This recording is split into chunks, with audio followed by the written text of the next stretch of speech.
Hello friends, आज मैं आपके साथ इंटरनेशनल इकोनॉमिक्स का एक और टॉपिक लेके आया हूँ। चैप्टर का नाम है free trade and protection, topic का नाम है फ्री ट्रेड। तो चलिए शुरू करते हैं। फ्री ट्रेड क्या होता है, और शुरू करने से पहले बता रहा हूँ इस चैप्टर के सारे लिंक आपको डिस्क्रिप्शन में मिल जाएंगे, आप जाके नंबर वाइज चेक कर सकते हैं। Free trade is a policy which does not impose any barrier on exchange of goods and services between different countries. It is also known as free trade policy. तो free trade एक ऐसी policy होती है government की या country की जिसमें उस कंट्री में जो भी इंपोर्ट या एक्सपोर्ट होता है उसके ऊपर कोई रिस्ट्रिक्शन नहीं लगाई जाती। समझिए बात। फ्री ट्रेड का मतलब absence of restrictions on foreign trade, जिसमें एक्सपोर्ट और इंपोर्ट दोनों पे कोई ना कोई रिस्ट्रिक्शन नहीं होगी। ठीक है। In simple words, no restrictions are imposed by the government on any activity which are concerned with international trade under free trade. तो फ्री ट्रेड के अंदर कोई भी रिस्ट्रिक्शंस नहीं लगाई जाती कोई भी ऐसी एक्टिविटी पे, ऑल एक्टिविटीज पे जो ट्रेड से रिलेटेड होती हैं। अब इसकी एक डेफिनेशन है वो करा देता हूं आपको। According to H Katrak, 2 or more countries form free trade area when they eliminate all tariffs and other restrictions on imports from each other. तो 2 कंट्रीज जो हैं वो फ्री ट्रेड एरिया क्रिएट कर सकती हैं अगर वो आपस में, वो कंट्रीज जितना भी टैरिफ्स, टैक्सेस वगैरह, कस्टम ड्यूटीज, वो जो भी रिस्ट्रिक्शंस लगाई हुई हैं उनको खत्म कर दें। जो एक दूसरे के साथ ट्रेड होता है उस पर जितनी भी रिस्ट्रिक्शंस है वो खत्म कर दें, तो उस एरिया को हम फ्री ट्रेड कह सकते हैं बिटवीन 2 कंट्रीज। तो सिंपल वर्ड्स में अगर कंक्लूड करना है तो फ्री ट्रेड एक ऐसी पॉलिसी होती है जिसमें जो भी ट्रेड है, जो भी फॉरेन ट्रेड है, उसके ऊपर कोई रिस्ट्रिक्शन नहीं लगती। हेलो फ्रेंड्स, आज मैं आपके साथ इंटरनेशनल इकोनॉमिक्स का एक और टॉपिक लेके आया हूँ। चैप्टर का नाम है free trade and protection, topic का नाम है एडवांटेजेस ऑफ फ्री ट्रेड। तो इसमें हम डिस्कस करेंगे कि फ्री ट्रेड के फायदे क्या क्या हैं। इस चैप्टर के सारे लिंक आपको डिस्क्रिप्शन में मिल जाएंगे, आप नंबर वाइज चेक करेंगे तो आपको अच्छे से समझ आएगा। तो फर्स्ट एडवांटेज है maximization of output. According to the principle of comparative cost advantage, every country would specialize in the production of that commodity for which it is best suited, or in the production of which it has comparatively greater advantage. तो इन 4-5 लाइनों में ये बताया गया है कि comparative cost theory कहती है कि हर एक कंट्री को वही माल बनाना चाहिए, वही बना के एक्सपोर्ट करना चाहिए जिसमें उसको कंपैरेटिव एडवांटेज है, जिसमें कंपैरेटिव कॉस्ट उसको कम पड़ती है। ठीक है। बट जो अगर फ्री ट्रेड करते हैं तो हर एक कंट्री वही सामान बनाएगी जिसमें उसको कंपैरेटिवली लेस कॉस्ट में बन जाता है और वो दूसरे कंट्रीज को एक्सपोर्ट करेगी। This would result in maximization of world output of diverse goods and services. तो इससे क्या होगा, वर्ल्ड की आउटपुट भी बढ़ेगी। अगर आपने मेरी classical theory of international trade पढ़ी है वो आप देख सकते हैं जाके, इंटरनेशनल जो इकोनॉमिक्स है उसी की प्लेलिस्ट में है। क्लासिकल थ्योरी के अंदर जो मैंने फर्स्ट एब्सोल्यूट करवाया, सेकंड कंपैरेटिव कॉस्ट कराया, तो उसमें बताया कि जिसको जो सामान है वो सस्ता पड़ता है कंपैरेटिवली, वो गुड बनाए और बाकी गुड किसी और से इंपोर्ट कर ले। तो सिंपल वर्ड्स में, जब भी क्लासिकल थ्योरी को फॉलो करते हैं हम और फ्री ट्रेड करते हैं कंट्रीज के बीच में, तो आउटपुट मैक्सिमाइज होती है। ठीक है। नेक्स्ट पॉइंट पे चलते हैं, ऑप्टिमाइजेशन ऑफ या optimum utilization of resources. Since production is conducted on the principle of comparative cost advantage, resources are optimally used. क्योंकि जो फ्री ट्रेड है वो किसके ऊपर चल रहा है, free trade comparative cost advantage की थ्योरी के ऊपर चल रहा है। कंपैरेटिव कॉस्ट एडवांटेज की थ्योरी क्या कहती है, कंपैरेटिव कॉस्ट एडवांटेज की थ्योरी कहती है कि जो हमें कंपैरेटिवली सस्ता पड़ता है हम वो बनाएं और बाकी वही चीज बाहर एक्सपोर्ट कर दें, और जो हमें कंपैरेटिवली महंगा पड़ता है वो बाहर से इंपोर्ट करा लें। तो जब हम फ्री ट्रेड के ऊपर कंपैरेटिव कॉस्ट की थ्योरी पे ही काम कर रहे हैं तो हम अपने रिसोर्सेज की फुलर यूटिलाइजेशन करते हैं। Each country produces goods with least cost combination of inputs. इसके अंदर हर एक जो कंट्री है वो लीस्ट कॉस्ट कॉम्बिनेशन के अंडर प्रोड्यूस करता है गुड्स एंड सर्विसेज। नेक्स्ट आ जाता है mutually beneficial. Free trade is beneficial to all the parties. जब फ्री ट्रेड होता है कि सारी की सारी कंट्रीज को फायदा होता है। If there is no compulsion of on any country, it will import and export those goods in which it is likely to get maximum profit. अगर किसी कंट्री को के ऊपर कोई रिस्ट्रिक्शन नहीं लगी हुई, उसने कोई रिस्ट्रिक्शन भी नहीं लगाई हुई, तो हर एक कंट्री में वही चीज इंपोर्ट और एक्सपोर्ट की जाएगी जिसमें उस कंट्री को मैक्सिमम बेनिफिट या मैक्सिमम प्रॉफिट होगा। Thus, as a result of international trade, economic welfare of all countries is promoted. तो सिंपल वर्ड्स में, जब भी फ्री ट्रेड होता है तो सारे कंट्रियों को बेनिफिट होता है। सारे कंट्रियों को कैसे, गरीब जो गरीब कंट्रीज हैं उनको जो मशीनें चाहिए वो बाहर से मंगवा लेते हैं, और जो अमीर कंट्री है उनको रॉ मटेरियल चाहिए होता है गरीब कंट्रियों से, वो रॉ मटेरियल मंगवा लेते हैं। समझ के बात? तो म्यूचुअली सबके लिए बेनिफिशियल है। ऐसा नहीं है कि इसके एडवांटेजेस ही हैं, डिसएडवांटेज भी हैं, मगर वो सेपरेट वीडियो बनाऊंगा।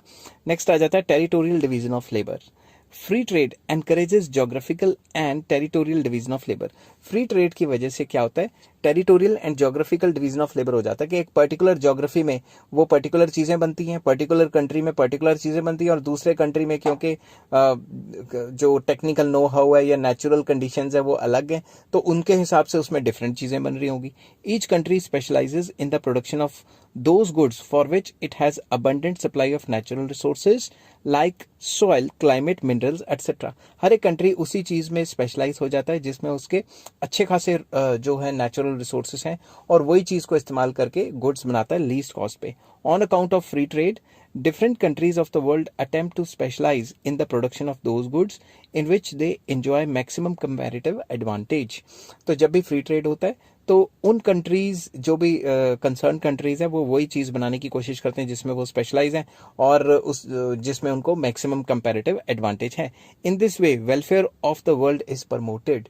इससे क्या होता है, जो वर्ल्ड का जो वेलफेयर है वो ज्यादा होगा, क्योंकि ज्यादा माल बनेगा, ज्यादा फ्री ट्रेड होगा, ज्यादा गुड्स एंड सर्विसेज खरीदे जाएंगे, बेचे जाएंगे। ठीक है, तो वैसे हर एक पॉइंट में एक ही चीज आके घुमा के कह रहा है कि भाई कंपैरेटिव एडवांटेज होती है तो फायदा रहता है। नेक्स्ट आ जाता है efficient entrepreneurs. Free trade motivates different countries to compete with one another in producing the goods at as low a cost as possible. जब भी फ्री ट्रेड होगा तो क्या होगा, जो कंट्रीज हैं वो दूसरी कंट्री से compete करेंगी और अपना माल सस्ते से सस्ता बनाने की कोशिश करेंगी, अपनी कॉस्टिंग डाउन करने की कोशिश करेंगी। In such a situation only efficient firms and entrepreneurs remain in the market. तो ऐसी सिचुएशन में सिर्फ जो एंटरप्रेन्योर्स हैं, जो एफिशिएंट हैं, वही मार्केट में सर्वाइव कर पाएंगे, बाकी खत्म हो जाएंगे। Less efficient entrepreneurs are competed out of the market, क्योंकि उनकी कॉस्टिंग ज्यादा हो जाएगी, वो उस रेट पे मार्केट में बेचेंगे तो उनको लॉस होगा, तो उनकी कंपनियां बंद हो जाएंगी। International cooperation. Next point. Free trade leads to interdependence on the part of different countries for the exchange of specific type of goods.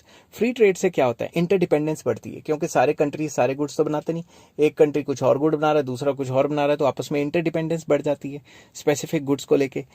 It enables the people from different countries to come in close contact with one another. इससे free trade से क्या होता है, एक जगह से माल दूसरी जगह जाके बिकता है तो लोग भी आपस में मिलते हैं, आपस में कॉन्टेक्ट में आते हैं, क्लोज कॉन्टेक्ट्स बनते हैं। It promotes international cooperation. इससे इंटरनेशनल कॉपरेशन बढ़ती है, लड़ाइयाँ होने की जो वो है क्या कहते हैं चांसेस कम हो जाते हैं। The entire world is transformed into a single economic unit. जब फ्री ट्रेड होता है तो पूरा का पूरा जो एंटायर वर्ल्ड है वही एक सिंगल यूनिट में तब्दील हो जाता है, ठीक है, कन्वर्ट हो जाता है, और interest of all the countries become mutually interdependent. हर एक जो कंट्री है उसका इंटरेस्ट में यही रहता है कि पीस रहे और लड़ाई झगड़ा ना हो, तो कॉपरेशन काफी ज्यादा बढ़ जाती है। इस पॉइंट में ये चीज बताई गई है। 7th पॉइंट आ जाता है पॉसिबिलिटी ऑफ इन्वेंशंस। इन्वेंशंस की पॉसिबिलिटी होती है, कैसे? Another significant result of free trade is that every country makes a bid to produce best quality goods. Free trade में हर एक कंट्री चाहता है कि मैं बेस्ट क्वालिटी का सामान बनाऊं। Competition on international level can compel them to produce goods at the minimum possible cost of production. और कंपटीशन इतना ज्यादा फैल जाता है इंटरनेशनल लेवल पे कि वो चाहते हैं कि हम सस्ते से सस्ता बनाएं, कम से कम कॉस्ट में बनाएं। New techniques of production are explored by different countries to produce more and more qualities of goods at minimum cost in minimum time and with minimum wastage of raw material. तो जैसे जैसे नई techniques आती है तो वही same माल कम से कम cost, कम से कम टाइम में और अच्छे से अच्छी क्वालिटी का और कम से कम रॉ मटेरियल को यूज करके वो सेम क्वांटिटी बना देते हैं। Thus the possibility of new inventions among the nations is increased. तो जैसे फ्री ट्रेड होता है वो आपस में compete करने की कोशिश करती हैं, सस्ता बनाने की कोशिश करती हैं, जिस वजह से नई नई टेक्नोलॉजी सामने आती हैं। नेक्स्ट आ जाता है चेक ऑन मोनोपोलिस्टिक टेंडेंसीज। जब भी फ्री ट्रेड होता है कोई मोनोपोली नहीं बना पाएगा, क्योंकि मोनोपोली बनाने की कोशिश करेगा तो बाहर से कंपनियां आ जाएंगी और कंपटीशन कर देंगी और मोनोपोली खत्म, ठीक है। In case of free trade the possibility of foreign competition increases. जब भी फ्री ट्रेड होता है तो बाहर से कंपनियां आके हमारी कंट्री में आके सामान बेचती हैं तो कंपटीशन बढ़ जाता है। It debtors the domestic producers from establishing monopolies. तो जब बाहर से कंपनी आके हमारी कंट्री में सामान बेचेंगी, इससे मोनोपोलीज तो बनी नहीं ना पाएंगी हमारी कंट्री में। If they try to monopolize the production of a commodity and thereby increase its price, then consumers will start importing that commodity from abroad. अगर कोई भी लोकल प्रोड्यूसर अपनी मोनोपोली बनाने की कोशिश करेगा तो जो लोकल बंदे हैं, जो सिटीजन्स हैं, जो कंट्री में लोग रहते हैं, वो क्या करेंगे, वो बाहर से इंपोर्ट कराना शुरू कर देंगे, क्योंकि फ्री ट्रेड है तो कोई टेंशन लेने वाली तो बात है नहीं, कोई रिस्ट्रिक्शन तो है नहीं, तो बाहर से इंपोर्ट कराएंगे, वो सस्ती होगी. As a result of it monopolist can not charge high price. इस वजह से जो मोनोपोलिस्ट है वो हाई प्राइस चार्ज नहीं कर पाएंगे. There will therefore be no temptation to form monopoly. इसलिए मोनोपोली बनाने का कोई टेम्पटेशन नहीं रहेगा, लोगों को कोई इच्छा नहीं रहेगी. समझ की बात. Thus free trade serves as a deterrent to monopolistic tendencies. तो जो फ्री ट्रेड है वो डेटरेंट के तौर पे सामने आता है, उसको रोकता है, उसको खत्म करने की कोशिश करता है और खत्म कर भी देता है मोनोपोली को. ठीक है. नेक्स्ट आ जाता है एडवांटेज टू कंज्यूमर्स. कंज्यूमर्स को बहुत फायदा रहता है फ्री ट्रेड का. It is the consumer who stands to gain to the gain maximum on account of free trade. Consumer को सबसे ज्यादा फायदा होता है. Global competition stimulates production at the lowest possible cost. तो ग्लोबल कंपटीशन, हर एक कंट्री दूसरे कंट्री से कम्पीट कर रहा है, इस वजह से कम कॉस्ट में वो सामान बनाने की कोशिश कर रहा है हर एक country. There is no restriction whatsoever on the import of goods. ऊपर से बाहर से सामान मंगाने में कोई रिस्ट्रिक्शन भी नहीं है.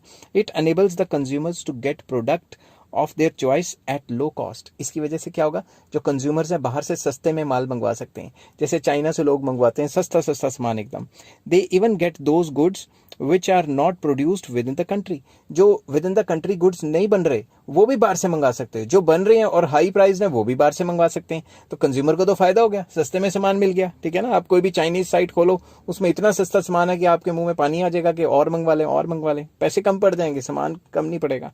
नेक्स्ट आ जाता है wide market. Another effect of free trade is that entire world assumes the form of a wide market. इसमें सबसे बड़ा फायदा ये है कि वाइड मार्केट जो है वो वाइड हो जाती है, वॉल्यूम ऑफ ट्रेड काफी ज्यादा बढ़ जाता है. Thus the producers of different countries get a good opportunity to sell their products conveniently.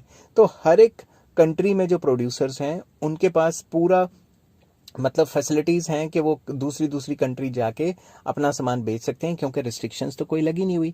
Due to wide extent of market there is large scale production at low cost per unit. तो जब wider markets होती हैं जिसमें volume of trade बहुत high होता है, उस चक्कर में जब ट्रेड हाई होगा तो लार्ज स्केल पे प्रोडक्शन होगी. तो आपको पता ही है पर यूनिट कॉस्ट तो सस्ती पड़ती है. ये तो माइक्रो का कॉन्सेप्ट है. ठीक है. तो profits of the producers increase. Consumers are also benefited as they have to pay less price for the goods consumed. एक तो कॉस्ट कम पड़ी, ठीक है, और प्राइस भी ठीक ठाक मिल गया, और जब कंपटीशन होता है तो कंज्यूमर्स को भी सस्ता मिल जाता है. तो सबको फायदा होता है वाइड मार्केट का. नेक्स्ट आ जाता है चीपर इंपोर्टेड गुड्स. फिर से वही बात. Under free trade due to the absence of any restrictions and custom duties imported goods are very cheap. जब भी फ्री ट्रेड होता है तो बाहर से जो भी सामान आएगा उस पर रेस्ट्रिक्शन तो होएगी नहीं, तो फिर जो बाहर से सामान आता है उस पर टैक्स टुक्स नहीं लगेगा, तो वो काफी चीप होगा. Every country exports only those goods in whose production it has either natural advantage or more comparative advantage and imports those goods in which it has less comparative disadvantage. तो simple words में वही वाली theory बार बार बोली जा रही है कि हर एक कंट्री फ्री ट्रेड के अंदर वो सामान मंगवाती है बाहर से जिसमें उसको खुद को कंट्री में बनाना डिसएडवांटेज है, और बाहर एक्सपोर्ट वो चीज करती है जिसमें उसको कंपैरेटिव एडवांटेज है. Use of cheap imported goods helps to raise the standard of living of the people. तो लोग जैसे जैसे चीपर इंपोर्टेड गुड्स इस्तेमाल करेंगे, बाहर से हाई क्वालिटी का सामान आएगा, चीपर भी आएगा, तो लोगों के स्टैंडर्ड ऑफ लिविंग बढ़ जाएंगे. आपने देखा होगा पहले 10 साल पहले तो शायद ही कोई बंदे होते थे जिनके पास ईयरफोन होते थे, और ईयरफोन्स जो हैं वो फोन के डब्बे के साथ आते थे, वो भी तार वाले. और आजकल शायद रिक्शे वाला भी शायद ही हो जिसके पास ब्लूटूथ ना हो. इतनी ज्यादा बाहर से मंगवाने लग गए. ये सारे मेड इन चाइना ही तो होते हैं ना. 200 300 रुपए में बनने शुरू हो गए. हालांकि अभी भी क्वालिटी वाले तो महंगे हैं, मगर 200 300 में भी आ जाते हैं, क्योंकि बाहर से चाइना ने फ्लड कर दिया मार्केट इंडिया के और वेरियस कंट्रीज की, कि इतना सस्ता बेच रहे हैं कि वहां के लोकल सामान तो बिक ही नहीं रहा. नेक्स्ट आ जाता है, ये डीमेरिट में भी पॉइंट आपको बताऊंगा अगली वीडियो में. Increase in income production and employment. As a result of free trade each country produces those goods for which there are favourable economic conditions. Free trade के अंदर हर एक कंट्री वही चीज बनाएगी जिसमें उसकी इकोनॉमिक कंडीशन फेवरेबल है, जिसमें उसके पास फैक्टर्स ज्यादा अवेलेबल हैं, अबंडेंट फैक्टर्स हैं. It leads to optimum use of factors. इससे फुलर यूटिलाइजेशन होगी फैक्टर्स की, एंड हेंस प्रोडक्शन मैक्सिमम होगी. There is more production more national income and more employment. तो जब प्रोडक्शन बढ़ेगी, एम्प्लॉयमेंट बढ़ेगी, आउटपुट बढ़ेगी, जीडीपी बढ़ेगी। तो ये पॉइंट कह रहा है। Development of transport and communication 13th point है, जो फायदा है फ्री ट्रेड का।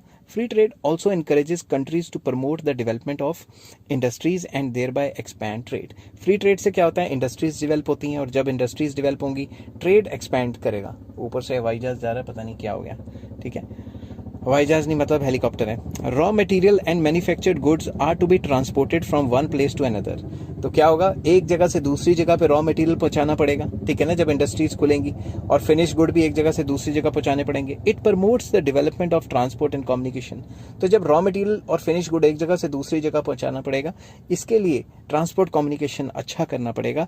To carry goods and services from one country to another means communication and transport are further developed. तो अगर फ्री ट्रेड करना है, एक कंट्री से दूसरे कंट्री सामान भेजना है, तो और अच्छा ट्रांसपोर्ट कम्युनिकेशन करना पड़ेगा, जिसकी वजह से फ्री ट्रेड की वजह से ट्रांसपोर्ट कम्युनिकेशन पहले से बहुत बेहतर हो जाता है। नेक्स्ट पॉइंट आ जाता है economic development of underdeveloped countries. Under free trade, underdeveloped countries मतलब UDCs can easily import capital goods, machinery, essential raw material and technical know-how मतलब technical knowledge from the economically from for their economic development। तो होता क्या है, simple words में, under develop countries बाहर से मशीनें मंगा लेते हैं, वो सारी नई नई लेटेस्ट टेक्नोलॉजी मंगा लेते हैं, जिससे उनकी तरक्की हो जाती है, ठीक है ना। Under develop countries get the required imported goods at cheaper rate. वो भी सस्ते रेट पे ये सारा सामान मंगवाएंगे, तो घर पे वो सामान बनाने लग जाएंगे। अब वैसी इंडस्ट्रीज घर पे खोल लेंगे तो उनकी डेवलपमेंट होगी। हेलो फ्रेंड्स, आज मैं आपके साथ इंटरनेशनल इकोनॉमिक्स का एक और टॉपिक लेके आया हूँ। चैप्टर का नाम है free trade and protection, topic का नाम है डिसएडवांटेजेस ऑफ फ्री ट्रेड। इससे पहले कि मैं आपको ये शुरू कराऊं, इस चैप्टर के सारे लिंक डिस्क्रिप्शन में है। रिलेटेड प्लेलिस्ट के भी जो लिंक्स हैं वो डिस्क्रिप्शन में आप जाके चेक कर सकते हैं, ताकि आप नंबर वाइज पढ़ेंगे तो आपको और ज्यादा मजा आएगा। तो चलिए शुरू करते हैं। डिसएडवांटेजेस क्या है फ्री ट्रेड के। पिछली वीडियो में तो मैं तारीफें करी जा रहा था, मगर ऐसा थोड़ी ना कि फ्री ट्रेड के बड़े फायदे, नुकसान भी बहुत ज्यादा है। फर्स्ट पॉइंट आ जाता है perfect competition and laissez faire policy. Free trade presupposes and pre-assumes भी कह सकते हैं इसको, the existence of laissez-faire and the working of price mechanism under perfect competition। जब भी फ्री ट्रेड होता है तो परफेक्ट कंपटीशन होना है और मार्केट डिमांड सप्लाई पे काम करेगी, but these conditions do not exist in the present day world. मगर परफेक्ट कंपटीशन भी मार्केट में अभी एग्जिस्ट करता ही नहीं। किसी भी कंट्री में चले जाओ, मोर ओवर किसी अंडर डेवलप कंट्री में भी चले जाओ तो भी परफेक्ट कंपटीशन में नहीं है, डेवलप कंट्री में चले जाओ तो भी नहीं है। समझ गए बात। तो जब वो चीज एग्जिस्ट ही नहीं करती तो फिर फ्री ट्रेड को कैसे फॉलो कर सकते हैं। Monopoly, monopsony, cartels, imperfect labour markets and tariffs leads to the abandonment of free trade. तो फ्री ट्रेड जिन चीजों पे बेस्ड है वो तो आजकल है ही नहीं। इवन अमेरिका में कोई चीज बाहर से मंगवाते हैं वो भी फ्री ट्रेड नहीं है, ठीक है ना। जो सबसे ज्यादा जो सपोर्ट करता है फ्री ट्रेड को, वो भी जब सामान मंगाता है बाहर से तो टैक्स लगा देता है। तो फिर फ्री ट्रेड किस बात का हुआ। तो फ्री ट्रेड आज के टाइम पे एग्जिस्ट करना ऑलमोस्ट इम्पॉसिबल है। नेक्स्ट पॉइंट आ जाता है one sided economic development. Under the policy of free trade some industries possess comparative advantage which other industries are lacking। तो ये बात तो सही है कि ये फ्री ट्रेड कहता है कि जो इंडस्ट्रीज हैं जो कंपैरेटिव एडवांटेज में है उन्हीं से सामान जो है बनवाओ, और जो कंपैरेटिव डिसएडवांटेज में है उनसे सामान मत बनवाओ। So this naturally lead to one sided development of certain industries. तो इससे पूरे के पूरे कंट्री में कुछ इंडस्ट्रीज बनेंगी और कुछ इंडस्ट्रीज बिल्कुल नहीं बनेंगी। तो ऐसा तो अनरियलिस्टिक सा हो गया ना कि एक कंट्री है उसमें कुछ ही फैक्ट्रियां हैं, बाकी वही चीज बनाती रहती हैं और बाकी कोई चीज बनाती नहीं है। ये तो वन साइडेड डेवलपमेंट होगी ना, ओवरऑल डेवलपमेंट, कॉम्प्रिहेंसिव डेवलपमेंट ये नहीं हुई। थर्ड आ जाता है harmful products. As under the regime of free trade there exist laissez-faire policy and state do not या did not impose any restrictions on the international movements of goods from among nations। तो basically जो free trade है उसके अंदर लेजिस्फेयर policy आ जाती है, जिसमें government economy में इंटरफेयर नहीं करती, गवर्नमेंट ट्रेड के अंदर इंटरफेयर नहीं करती, कोई रिस्ट्रिक्शन नहीं लगाती। तो इससे क्या हो सकता है, बाहर वाले कंट्री से हमारे कंट्री में हार्मफुल गुड्स आ सकते हैं। Many harmful goods are imported by the merchants for the sake of profits. तो जो बेचने वाले हैं, दुकानदार हैं, उनको तो प्रॉफिट चाहिए ना, तो वो प्रॉफिट के चक्कर में बाहर से काफी हार्मफुल प्रोडक्ट्स मंगा लेते हैं। सिगरेट, शराब या कोई नशा नुशा कुछ भी मंगा सकते हैं, जिस पे रिस्ट्रिक्शन तो सरकार लगा नहीं सकती क्योंकि लेजिस्फेयर है। Consumption of such goods is extremely harmful because such consumption affects the health and welfare of the country। तो ऐसी चीजें कंज्यूम करेंगे तो हेल्थ भी खराब होगी और कंट्री की वेलफेयर भी सफर करेगी। तो फ्री ट्रेड हार्मफुल प्रोडक्ट्स के ट्रेड को एनकरेज करता है। नेक्स्ट आ जाता है कट थ्रोट कॉम्पिटिशन, ठीक है, गला काटने वाला competition. Countries with better factor endowments are able to produce certain commodities cheaper than others. वो कंट्रीज जिनके पास एंडोमेंट फैक्टर एंडोमेंट ज्यादा है, वो फैक्टर्स की अवेलेबिलिटी ज्यादा है, तो उनको सस्ता पड़ता है, तो वो क्या करेंगे, वो सर्टेन कमोडिटीज को बाकी कंट्रीज से चीपर बना लेंगे. This led to cut throat competition in the world market under free trade. इससे क्या होगा, वो पूरे वर्ल्ड में, जैसे चाइना करता है, पूरे वर्ल्ड में सस्ते में माल फेंकना शुरू कर देंगे. Naturally this policy leads to imposition of trade restriction. तो जब वो सस्ते में माल फेंकेंगे सारे कंट्रीज में, तो इससे क्या होगा, सारे कंट्रीज को नुकसान होगा और वो ट्रेड रिस्ट्रिक्शंस लगाना शुरू कर देंगे. तो फ्री ट्रेड से तो इम्पोज हो ही नहीं पाया फ्री ट्रेड की पॉलिसी. समझिए बात. नेक्स्ट आ जाता है monopoly. Free trade may lead to monopoly emergence, lead to the emergence of international monopolies. Free trade हो जाएगी तो इंटरनेशनल लेवल पे मोनोपोली आ सकती है. फॉर एग्जांपल, सस्ते को मतलब जो गरीब जो कंपनी है उसको टिकने नहीं देंगे. बड़ी बड़ी कंपनियां क्या करेंगी, जैसे ये पेप्सी कोक वाली हैं, ये किसी और कंपनी को, किसी और कोल्ड ड्रिंक की कंपनी को टिकने नहीं देते. इस रेट पे सामान बेचते हैं कि दूसरे को भाई अफोर्ड नहीं हो सकता, तो लॉसेज में चले जाता है, वो खत्म हो जाती है कंपनी. तो according to Haberler, such monopolies developed under free trade which proved harmful to the other countries and domestic interests. Simple words में, बड़ी बड़ी कंपनियां, अमेरिका की बड़ी कंपनियां या यूरोप की बड़ी बड़ी कंपनियां आएंगी, अंडर डेवलप कंट्रीज में आके सेटल हो जाएंगी, अपना माल दबा दब बेचेंगी और वहां की लोकल कंपनी को तबाह कर देंगी. तो इससे क्या होगा, उन्हीं कंपनीज की मोनोपोलीज बन जाएगी. समझ के बात. तो जो कंपटीशन की बात कर रहे थे, वो मोनोपोली बना के बैठ जाएंगे. Next, in economic dependence. Under free trade, every country has to depend on other country for the import of many essential goods. Free trade के अंदर क्या होता है, हर एक कंट्री को दूसरे कंट्री पे डिपेंड करना पड़ता है, निर्भर रहना पड़ता है, डिपेंडेंस बढ़ जाती है, ताकि वो दूसरे कंट्री से इसेंशियल गुड्स मंगवा सके.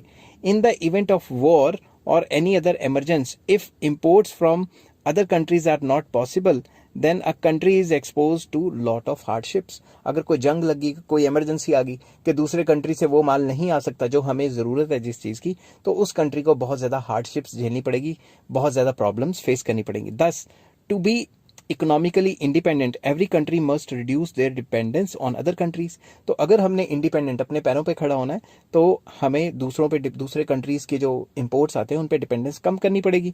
It can be possible only if free trade policy is abandoned. और ये तभी हो सकता है जब फ्री ट्रेड पॉलिसी को हम लात मारें, अबेंडन कर दें, एंड डाइवर्स इंडस्ट्रीज को सेटअप करें with in the national boundaries of a country, के डिफरेंट इंडस्ट्रीज खोलें, क्योंकि कल को क्या पता वहां से सामान आना बंद हो जाए बाहर से. समझ की बात. नेक्स्ट पॉइंट आ जाता है जो डीमेरिट है, hinders economic development of under develop countries. Under develop countries की डेवलपमेंट इससे सफर होती है. कैसे? Economic development in under develop countries necessitates that the countries should protect their industries against the foreign competition. Economic development of under develop countries ये नेसेसिटेट करती है, मतलब ये बताती है कि बाहर से कंपनियों को नहीं आने देना, प्रोटेक्ट करके रखना है फॉरेन कॉम्पिटिशन से अपनी कंट्री की कंपनीज को. Taking advantage of free trade policy, developed countries exploit